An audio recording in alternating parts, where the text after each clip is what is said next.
Hello and welcome everyone to another tier list video for Heroes of Might and Magic 3, Horn of the Abyss, where today we are ranking every single tier 5 creature in the game, the S tier. Let's get right into it. First up, we have the Dendroids, the trees, Rampart's tier 5 units. These units are very generic. They accomplish a very specific role that is very suitable to Rampart, okay? They do 1, take dwellings very effectively, and 2, they protect your archers, okay? Now, what do I mean by take dwellings efficiently? How do you take a dragon cliffs as Rampart? The way that you do so is you have 2x unit in the middle, bait the dragon in, and then you root them, and then you just shoot and hit them to death, okay? They're really useful in terms of securing objectives like that. And they're also pretty good at tanking for your Grandel so they don't die, so they can keep getting their damage off. Rampart has a very nice package of unit, and Dendroid slots into that package really well. It's also worth noting that they require no resource to build, so even on impossible difficulty, you usually don't have that hard of a time getting these guys, and they will most certainly be of some use to you. That said, apart from being like a meat shield and, you know, being able to take a dragon dwelling, secure it at least, they don't really do that much.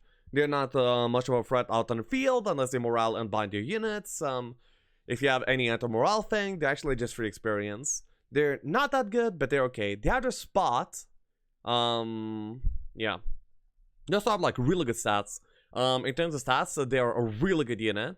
Worth noting that their upgrade actually is the least distinct from any upgrades in Heroes of Might and Magic 3, okay, visually.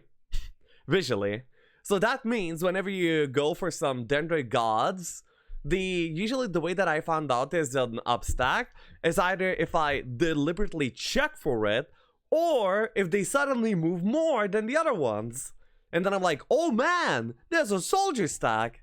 Okay, these guys look exactly the same. I think there's like some leaf over on their head, but I cut off their heads, so I mean I didn't. It was the platform, but anyway, yeah, not very distinct from one another.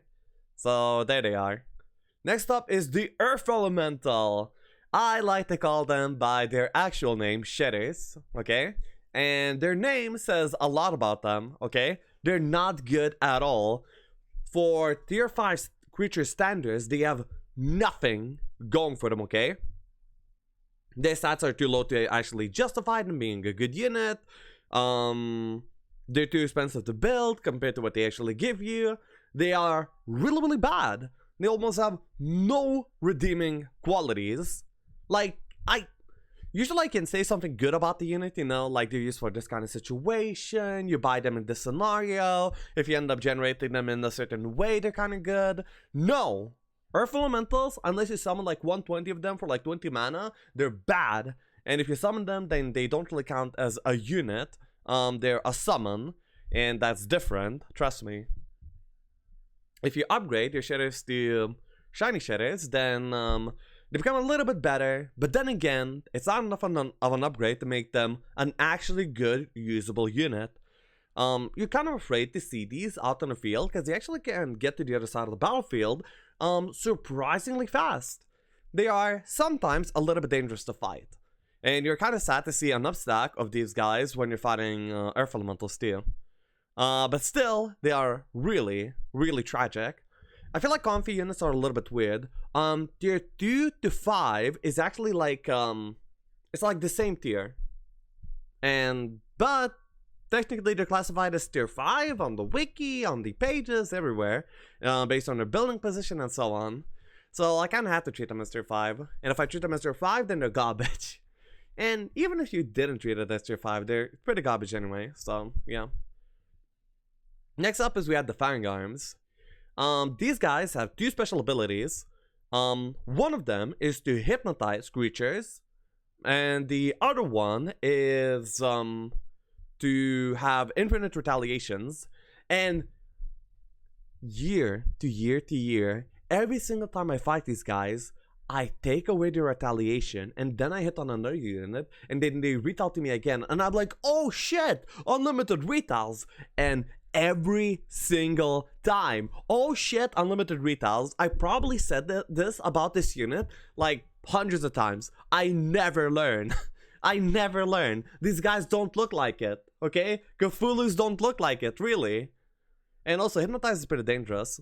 Very often, in Heroes of Mana Magic 3, when you're pushing for an advantage, you want to take shortcuts in terms of the ways that you take fights. So you have minimal army in order to be able to take a fight. So like one angel and a few shooters, and you're pretty good to go for many of the fights. But Fangolems actually ignore your defense skill, and armor skill, and hypnotize you. And then it's really hard to deal with, okay? So you have to have like at least somewhat of a base army that will not get hypnotized by their ability. And that's not usually that easy to get. These guys can be dangerous, but usually they're pretty easy to take on. And the special abilities don't really fit well together either. And their stats are not nothing special as well. I would put them at CT. Next up is the Gold Golem. At speed 5, they're not fast enough to actually be reached, to reach anything. They're very easily kiteable. They have the basically magic immunity, but not really. I mean, damaging spell immunity. They can be, if you were to get a Golem Factory, you could buy a few of these guys, and you can actually Armageddon off of them, you know? They are your budget Phoenix, let's say. So yeah, you could Golem with these guys, but like, really, they, apart from a few niche uses, they don't really have many redeeming qualities. They're really easy to handle out on the field. They're not really useful when you use it. These guys are of very limited use. CT. Next up is the Lich. The Lich, the Necro tier 5 unit. I love these guys, okay? Anything that can target you to ground in AoE is immediately a sell in my book. Magog and Lich are nice. They feel so good to use. Like, so good to use. Unfortunately, for Gibbous Cross templates, these end up being a little bit too slow, and you usually almost never build them in Gibbous maps. However, these guys are the carries, the absolute carries for H3DM1, 6LM10A, Andromeda, or any other not super fast-paced template. These guys deal with everything from afar, so any creatures that would otherwise hit your skeletons are probably gonna die before doing so. They soften things up for your skeletons, and they're like very super good support unit for your Skelly Pal stack. Having these guys in your army is going to be preventing you from losing a few skellies in every single fight that you take, and over like dozens of fights, you're going to feel a significant difference in the amount of skellies that you'll be able to generate. These guys are wonderful, super usable, just in certain scenarios. They're not for every single scenario, but they are for many scenarios. I would put Lich, solid beater, great shooter, very well fit into the faction, both gameplay wise and thematic wise. I love these guys. Power Liches are A tier. Let's go. Next up is the Tower, tier 5 unit. First off, we have the Genie. The Genie is kind of boring. They're speed 7, so the speed is okay. They don't really get kited easily, and they can do like things for you. Their damage is actually pretty good. They're not very survivable, but the damage actually makes them somewhat usable. But they don't have any special abilities, they're super generic, and their stats don't carry them to be that good. But still, they're usually in the main build path of Tower anyway, so you get these guys and you use them, and usually you're not too sad with the usage that they're able to provide. With that, I would put them at low B tier. But now, if you were to upgrade them, you would get yourself a Master Genie. Ever since the addition of Lambs to Gibbous Cross, these are the main units of Tower in Gibbous templates. And they do a really good job. You get a few Lambs in order to cheat your way into a Genie power stack, and then these guys can clear the entire map almost immediately. They will be able to do pickets, do conservatories, and everything else. And even if you're not playing them as a power stack for Lambs, they are still really good to get for their buffing abilities. These guys, 3 times per fight, is gonna be able to cast an advanced level buff on your creatures, and that's very useful. These guys can make like 100 gremlins deal like 1,000 damage. You give precision, stone skin, bless, and then you turn that defense, prayer by the way, and then you turn that defense into offense using frenzy. And these guys have like 80 attack bonus. They deal maximum damage +1 with the bless, and yeah, it's actually ridiculous. Super buffed gremlins are ridiculous, and anything that you use like super buff with the Master Genius is gonna be like a really good thing. You're also super good utility, either for taking retest in the really big late game, or for just scanning things through their speed, making heroes faster, side heroes, scout warfare. They're good at actually like everything. They are so amazing, super good units, iconic to Heroes 3, and definitely at the top of my list. How cool are they? Next up is the Gorgon, the cows. These guys are actually so beefy, like so beefy. Oh, beef cow. Unintended. Anyway, they are super tanky units that are gonna be a very good addition to your fortress arsenal. Fortress is usually gonna want to do hives, quite a bit of them, and they are the kind of faction that are that has slow creatures, so they'll need to tank. And these do a really good job at tanking. They are a pretty good fit into the faction overall, both thematically and in gameplay wise. These are really solid creatures. I would put them at least in B tier. Now, most everyone actually loves the Mighty Gorgon, okay? But I'm actually gonna put it in C tier immediately. This is the first time I put a unit that's upgraded in a lower tier than the unupgraded counterpart. Now, when you upgrade them, you get some speed, and most importantly, you're going to be getting the Death Stare ability, making you be able to one-shot an Acer Dragon or anything else, 10% per one unit. That's a really good ability, but hear me out here, okay? Hear me out. Nobody's ever going to buy a Resource Silo. No, you're just not going to do that. You're going to be trolling if you're going to be building a Resource Silo. It's just not worth it. No, 5,000 gold for like no use. Okay, for anyone that's unaware, in order to upgrade your Gorgons, you have to build the upgraded Gorgon lair. To buy the upgraded Gorgon lair, you're gonna be having to invest into a resource silo because that's a prerequisite to the building, and that is tragic. That's the worst thing that could happen to a unit. Who does that? No, these guys are ruined. They're botched. Unless you get them from like a hill fort or something, they are not worth the upgrade. You have to have a very super specific situation in order to make that upgrade worth it. And because of that, the super low use case, no. It's a very tragic thing that happened to the Gorgons, but the fact that they're gated away by the resource silo makes them actually not worth it. You're much better off just using the Gorgons. They will do a good enough job for you. So yeah, that is that. Next up is we have the powerhouse of tier 5, the Minotaur. These guys are wonderful. Their damage is like that of a tier 6 unit, but you have the growth of a tier 5 unit, so you're going to be getting so many of them, and they'll be very super high damage power stack. They also have the ability to always have the minimum of -1 morale. The only way that you can stop these guys from moraling is the item Spirit of Oppression. But, you know, that's a pretty niche item, and even then, they will never be able to miss morale no matter what. So these guys are consistent, really good. These are your usual power stack for early to mid-game dungeon gameplay. You're very happy to see these guys. They're very cool. Super high damage, good stats. Even unupgraded, they make into a high B tier power stack, and if you're to upgrade them, they gain speed. They have like everything that you would want from a power stack. Good growth, you can get a lot of them, especially for the portal summoning use as well. You have super high damage, you have good utility. These guys are wonderful in every single way. Also, another reason I like them is that once upon a time, my friend dueled a Jeebus break of a Minotaur Kings.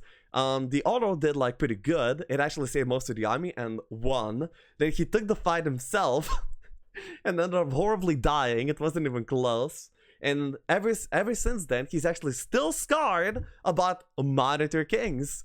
And the fact that these guys slaughtered my friend so brutally, it's a meme for years to come, is also another good selling point for the Minotaurs. But even without the memes, they are still S tier. Great unit. I love these guys. So, next up is we have the Monk and the Zealot. These guys are usually have a pretty good representation, but it's very undeserved, okay? The only reason these guys have good representation is because their build path is leads into the Angel, but very usually in games, despite building the monastery, you never build any monks. These guys are atrocious cost efficiency. They have atrocious cost efficiency. What I mean by that is the gold that you spend for them and the use they provide is very bad.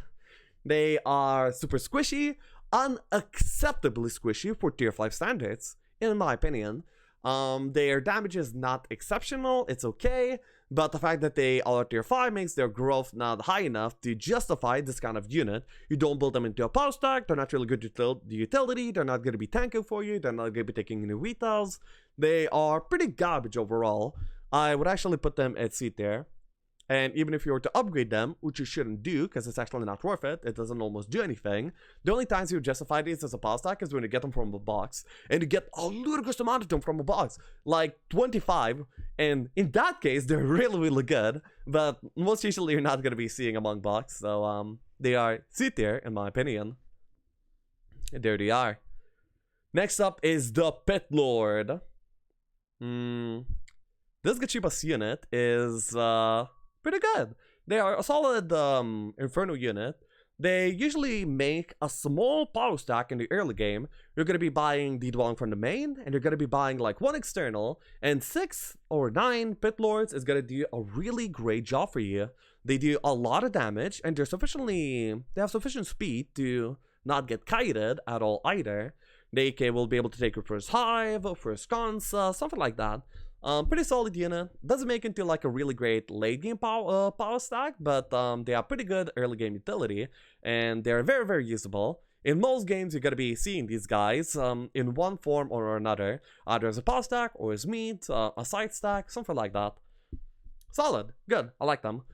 Next up is the Pit Lord. The Pit Lord is, of course, the core unit of the demon farming strategy. These guys can raise demons from the allied dead living units, and you can stack these demons infinitely. Well, not infinitely, as much meat as you can, funnel into these guys. That's how many demons you'll be getting. And yeah, they're really, really good.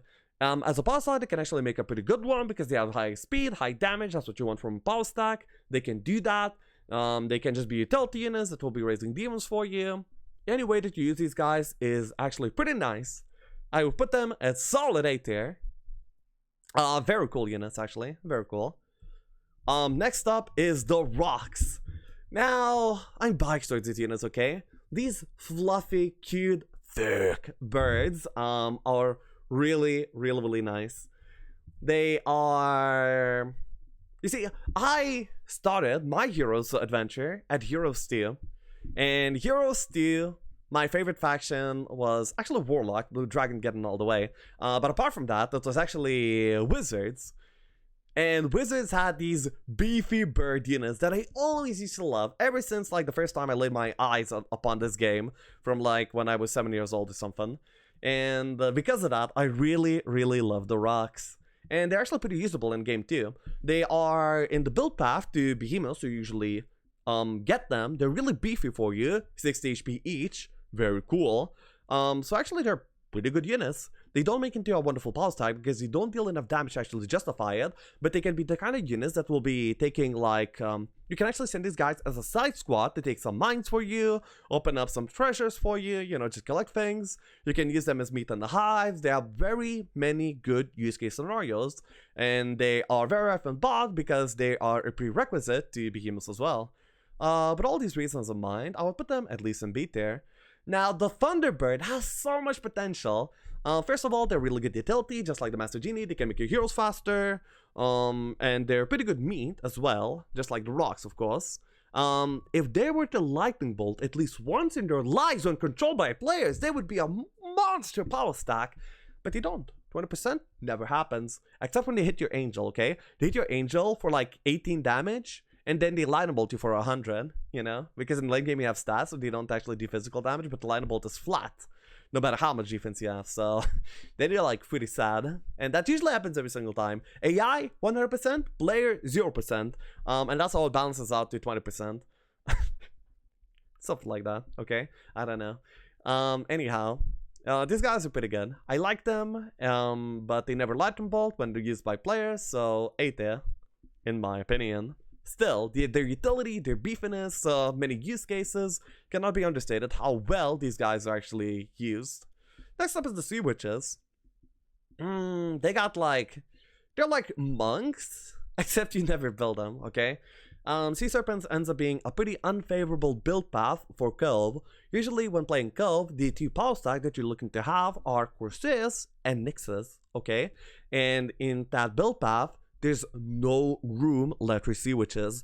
Their build path is unacceptably bad. You need the Mage Guild and then you can build it. That's not a tough call, but when you need the Blacksmith, Frigate, Upgrade Frigate, Stormbirds, and then into Nyxes, like that's too many things. And Sea Witches just don't really make the cut. You almost never see them. Well, in power maps you can actually see them, but that would be like if you have like a dwelling of these and nothing else. You basically have to be forced in to this kind of playstyle. They're pretty cool. They have the ability of debuffing the opponents that they shoot at. I think on the first shot they weakness, and if they continue shooting, they disrupting ray the opponent. At basic level for the Sea Witches and at advanced for the sorceresses. Utility is decent. If you get like a few of them from either some mercenary camp or from like a dwelling, then they can be put to pretty good use to soften up the targets that you're going to be fighting.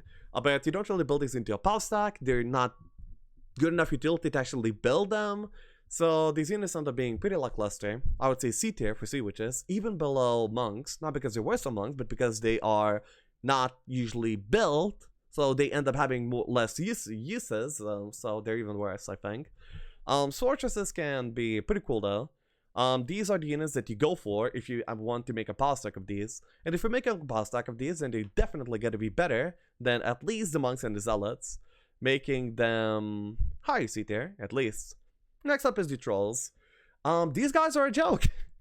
They are pretty speedy and pretty damaging and have the regeneration ability.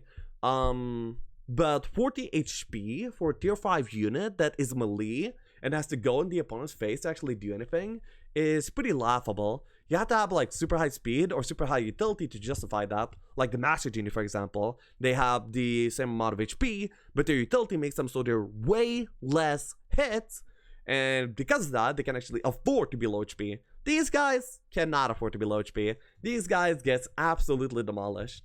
And they have insane AI value. What that means is that for the same kind of item that they would be guarding, there would be less of them. That's what high AI value means. Meaning that there's usually a very low amount of these whenever they're guarding anything. Making these guys pushovers. Whenever you see like a box and they're guarded by trolls, you can know that you can do it easy and the box is gonna have high tier contents. It's actually really good. So you're happy to see this as a guide because they are a joke of a unit that doesn't really do anything. They are not deserving of the tier 5 spot, and because of that, they are D tier in my opinion, alongside the shitters. They sometimes can be scary, but considering their spot, I would say they are not worth it. Not worth any higher rating than D tier. So, this was why Heroes of Might and Magic 3, Horn of the Abyss, tier 5 creature tier list. Let me let me know your thoughts. What would you change? And also, do you know that this is a subjective tier list? I understand based on your playstyle, based on the match that you play, you're gonna be probably valuing different units more than I would, or less than I would, and that's fully okay. So yeah, just know that this is not the definitive best unit list. This is me sharing my opinions, and I thank you for watching. Please do sub on YouTube and check me live on Twitch. I stream almost every single day, 3 PM Lithuanian time till basically the evening. So yeah, ciao ciao, bye bye. Hope you enjoyed. The big units are coming in the next 2 tier list, so watch out for those. Ciao ciao.